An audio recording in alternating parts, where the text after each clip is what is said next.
Okay, alright, if you want to create like alternate work planes, you know, you make the, wow, hold on. Okay, so if you hold the control key down and drag a plane, you can create an offset plane, and you know, you can set its offset, like for example to 3 inches by doing that. Remember, it's control middle mouse button to pan. And of course, if you want, you know, you can hold multiple planes to control the visibility of them. Like to hide 2 of them, you know, I control selected both of them. So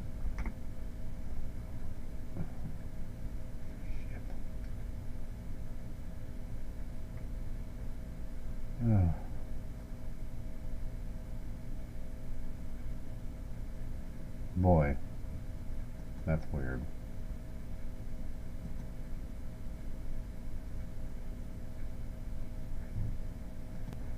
You know, when I hit Control Z, apparently I undid the creation of the plane, and I can't redo it.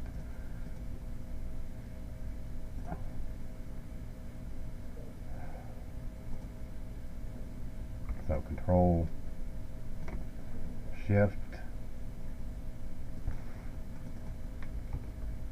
3 inches, plane created. Okay, well I didn't have to actually show the visibility, but now you can create a sketch on it. But you can hide the visibility of the plane, and it's still there. Okay, I'm going to do a lofted profile, and you know, it's by the loft command. Now, apparently, you know, selecting profiles here is pretty important that you select them near, you know, the node that you want to profile along. So, like for example, I'll click this profile near that node, and this profile near that node, so that makes a nice, because it probably would have twisted if I would have selected it anywhere else. So, okay, apparently too, you can actually set views by selecting a surface like this, and if I were to hit the normal key at that point, you know, we got a normal key of that surface, normal view of that surface. If I were to select that one and hit normal, then it goes, you know, shows us the top surface. So that's good to know. Now, of course, you know, you can, when it edited the loft feature, you know, you can change its nodes like so, and you know, it is twisted now. Now the redo key doesn't seem to be too cooperative. You know, I just redid a couple of the things and it tells me it can't redo. You know, anyway, yeah, that's pretty damn disturbing that the undo key really doesn't work properly. Anyway, if I go, you know, make some changes, okay, you know, that's nice and dandy, but if you try moving it back, okay, then sometimes it can get damn confused. But if you go back and edit the loft and right click, you can go reset connections, and that'll correct it. Anyway, my advice is, you know, always be cautious when using that undo key, because that's probably why it's hidden by default, because, you know, most of the stuff you try to undo out on this level anyway, I think it works okay on a sketch, but most of the things you try to undo on this level, you're not going to be able to redo. So, you know, use that key carefully.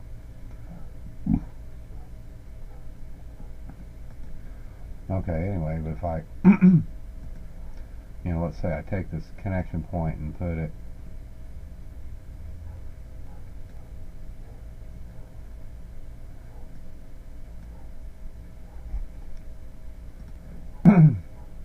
okay, God damn it.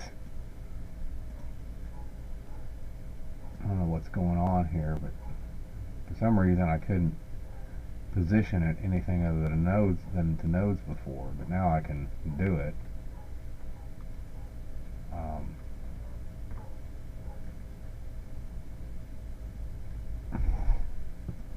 You know, it didn't work before I, you know, kind of zoomed in on it, and then it allowed me to do it, and now it works at any zoom level. I don't know why.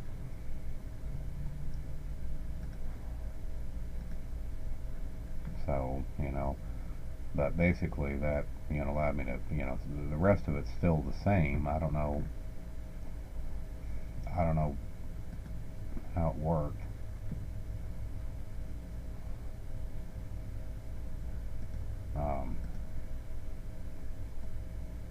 Yeah, because I can drag it anywhere I want now.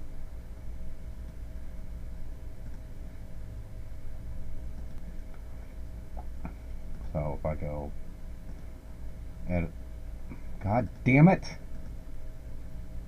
This program just sucks, dude. Yeah, but at any rate, it's created, you know, a new set of connection points on it now.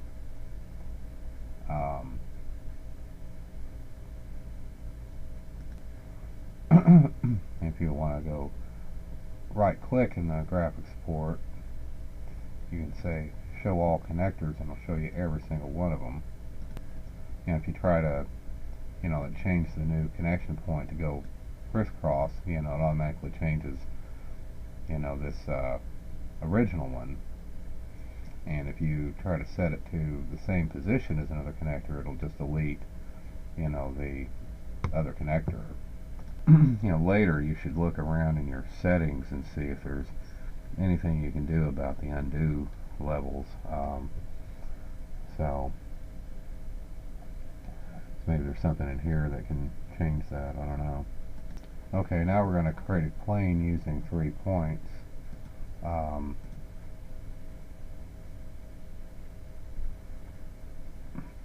weird.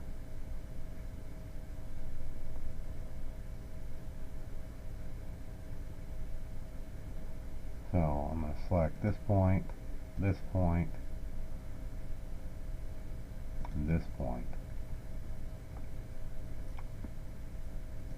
I mean, this goddamn program is just full of bugs. I mean, it just is. I mean, like here, I should be able to add a fucking tangent relationship, and I can't. You know, the only thing it will let me do is fix it.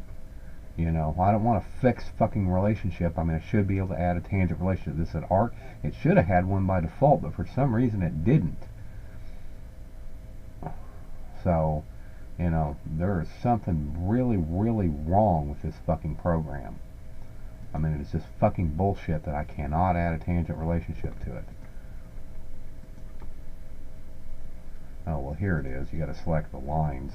You know, that's what it is. You got to select the segments instead of just the points. Okay. Well, that solves that. And that's just a learning curve thing. Let me go ahead and hide this stupid plane. If I can. Should be able to select it.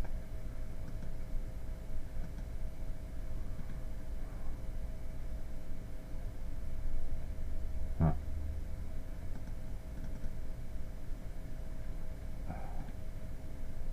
I'll have to go over there and hide it. Okay, I'm going to use something called the pierce relation command. You know, you select a point and a point on an outside piece of geometry. Because what I want is I want this point to be on that midpoint. But if you apply make pierce relations, it's jumping to the midpoint. Now the reason why is because if you look at the plane that's drawn, you can see that that passes right through the midpoint of that line. And pierce relations will take, you know, like a point on a arc, for example, in this case, and snap it to any point that crosses the plane and a piece of geometry. So that's why it jumped to the midpoint. But if this plane had been like you know, off angle, it would have jumped to like here, for example, if it had been defined going through that point. So it doesn't automatically snap to a midpoint, just in this case it does. So anyway, it's a strange relationship feature, I don't know, but it might be useful. Okay, now we're gonna loft this motherfucker, and this ought to be weird.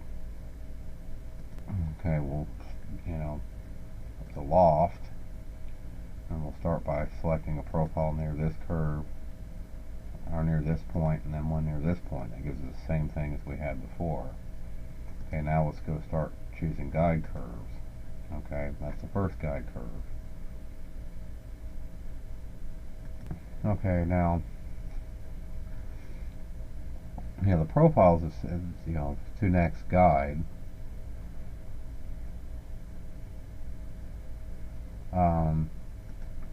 If I change it to next sharp, you know, it kind of does that. So, you know, you can see that one of them, you know, is curved, but the others are straight. You know, whereas the next guide, you know, kind of makes them, you know, pretty much all curved in the same way for some reason.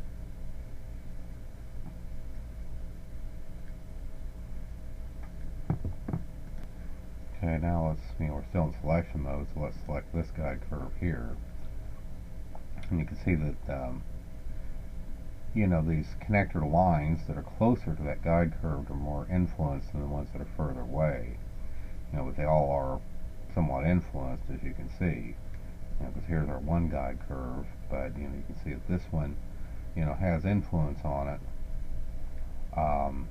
because it's only separated by one other guide curve, you know, by one other guide curve between it,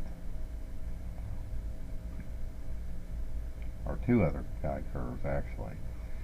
So you can see the influence on this side of the pentagon, you know, whereas this side, you know, it's a little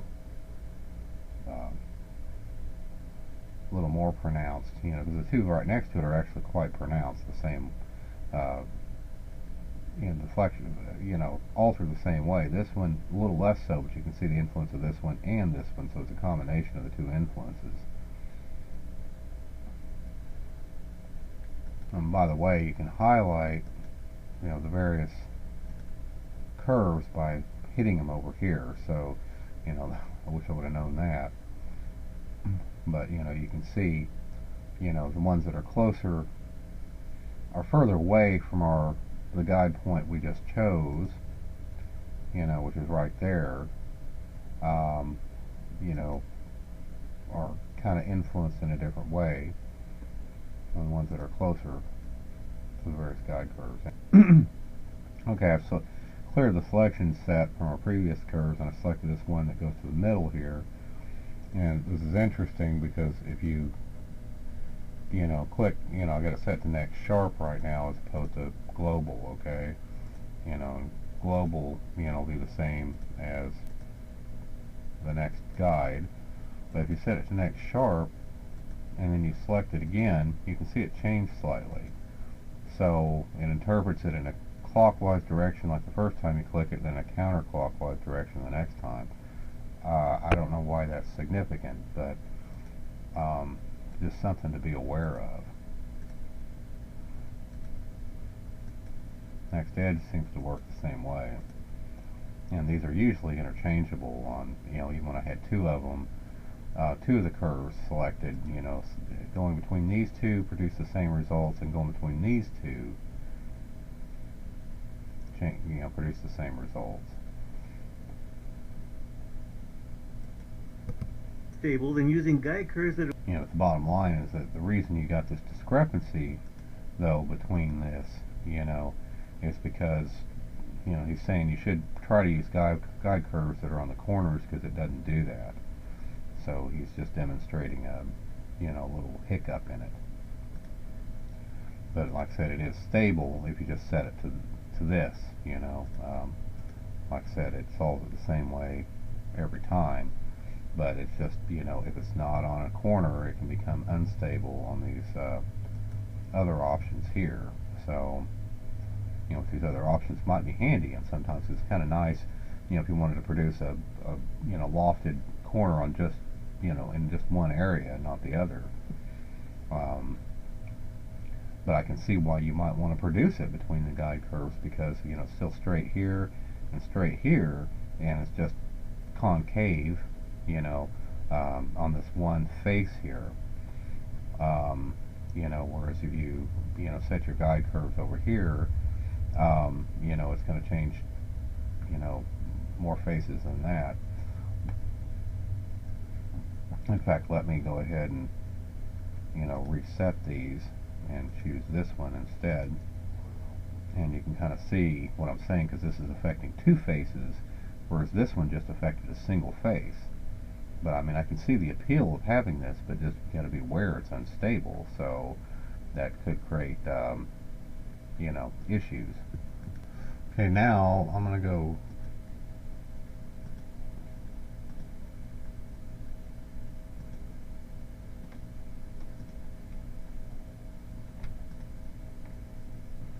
what the fuck is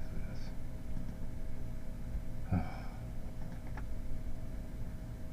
I'm going to go delete these vertical relations. You see how, you know, but something was up over here, you know, when I was drawing a line or some shit, and, you know, you can't exit out of it or anything by hitting escape. So, anyway, it's pretty ridiculous, but anyway, now I can change the angle of the line since they're not constrained to being vertical anymore.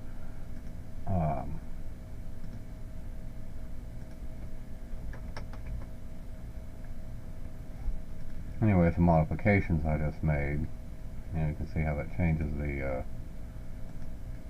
can see what the differences are between the two. I'll go ahead and clear the selection on that. Okay, now the order of these sketches has some significance. You know, you can change the order of them.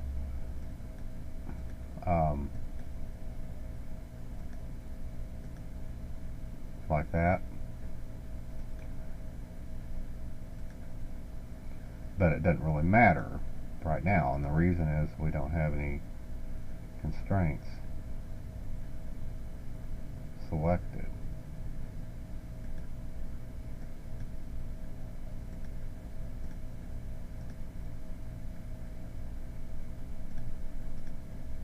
Weird. But at any rate, if we go change this to like the start constraint, you know, as normal to profile, you can see it's making it normal to the profile of this plane. Okay, but I can change the location of it, and it still looks the same, but it's changed the normal to profile to down here.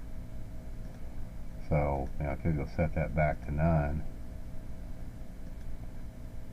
and change it to normal to profile like that, and now it's normal to the bottom profile, so it starts out by going out, you know, a little bit. As you can see, it makes it bulge, whereas up here it made it taper, because the profile is, this is smaller than this profile here. Now, of course, you know, I could go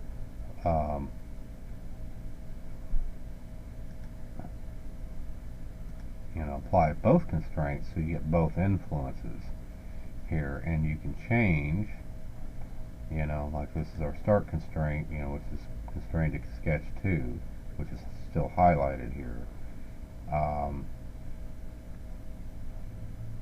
No, actually sketch 1 is our starting constraint, I think. Well, it says, you know, we highlighted sketch 2, but see, sketch 1 is our starting constraint, you know, that's what we made there. But you can change the amount of influence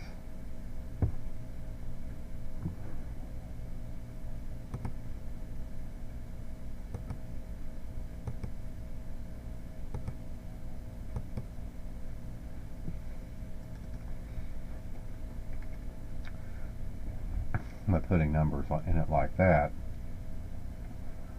And like I said, if I set this back to none, you know, you can see how that makes it bulge out. So, as opposed to how I had it set. So, you know, you can change just how much that, how far along the profile that influence goes. Okay, and apply to all, you know, I guess would just be whether it selects just one vector or one of these curves or all of them. I don't know. Doesn't seem to be any different. And of course, you know, I guess you can change the angle. Actually, you probably can't because it's normal to profile.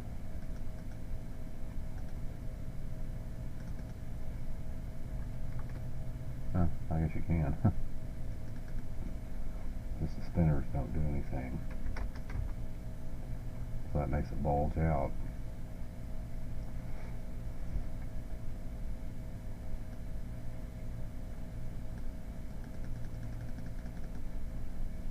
Like so. And just reset it back to 0.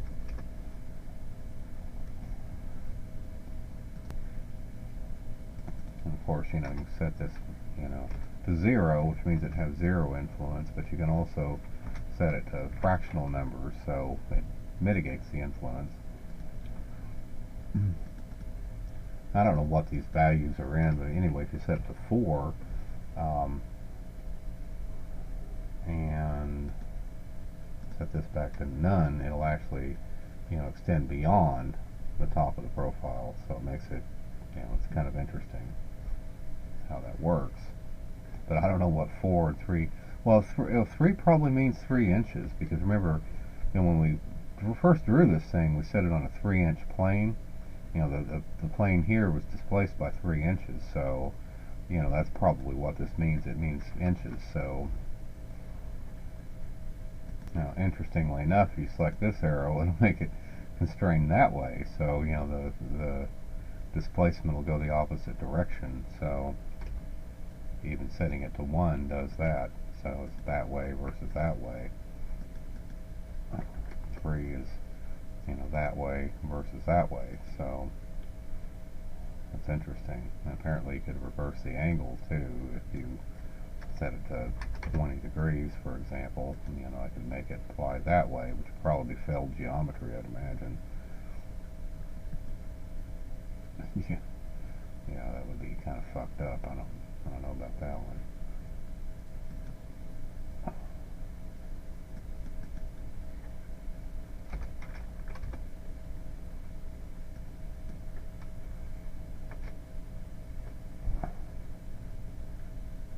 Okay, so I went and applied, you know, constraint back to this second profile there, and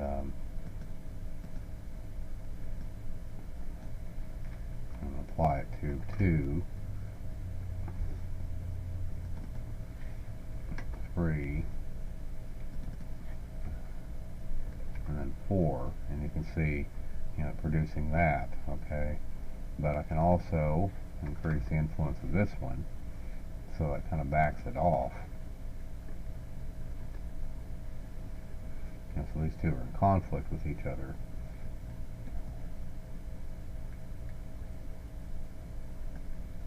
Like you can see. But, you know, the thing is that, you know, this is a way of altering the geometry of it without actually using guide curves, because, you know, I don't have any guide curves selected. So, I don't know what would happen if I did select one. That would be weird.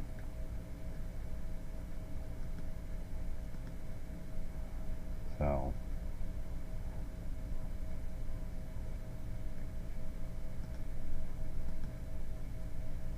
wow.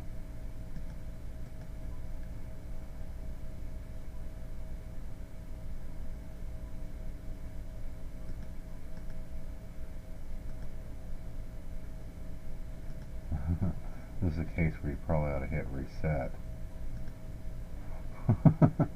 Yeah, because it got confused, you know, because of all the modifications I was doing. So,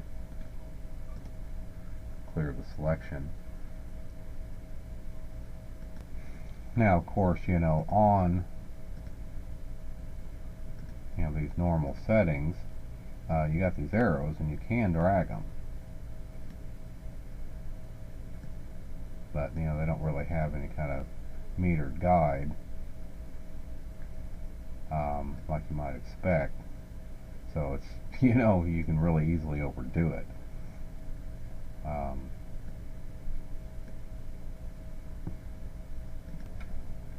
Okay, the interesting thing too is, you know, I could, for example, go do the apply for all.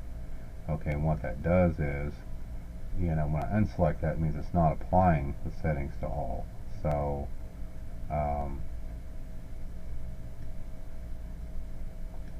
you know, so I can make these, you know, work differently.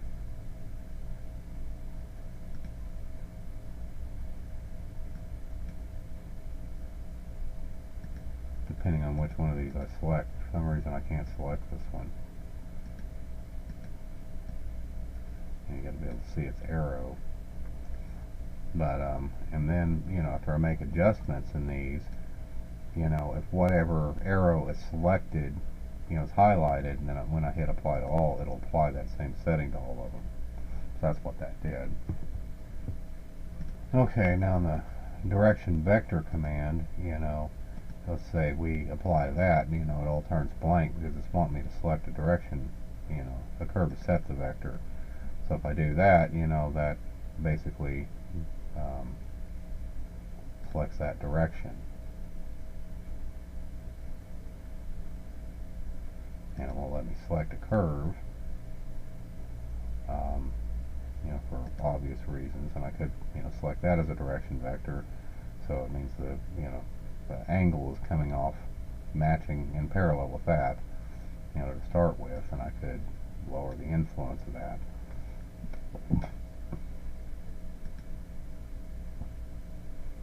So anyway, so you can see that if I increase the influence, you know, very quickly goes out of control. Anyway, I thought it was worth going in depth into this because this loft thing is a little bit unusual, apparently, in how it works, so that's why I thought it was worth, you know, having a detailed video on it.